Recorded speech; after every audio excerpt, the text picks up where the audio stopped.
Il y a une question inconfortable.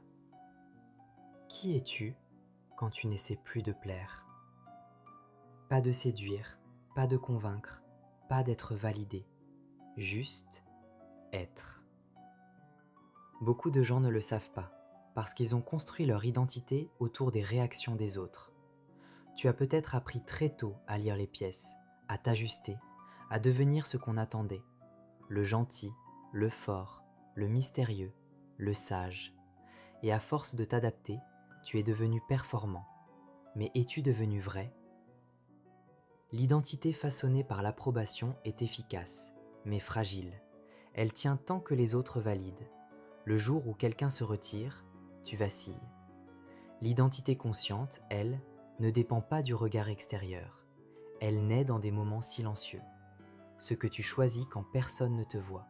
Ce que tu aimes sans audience. Ce que tu refuses même si ça déplaît. Se reconstruire, ce n'est pas devenir une meilleure version séduisante, c'est enlever les couches, les masques utiles, les rôles stratégiques, les adaptations de survie.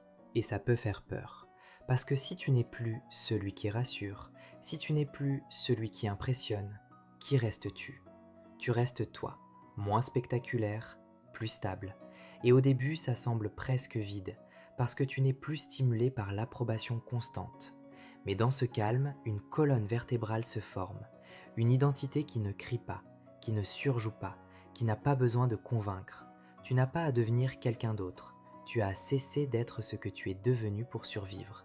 Et ça, c'est le début de la liberté intérieure.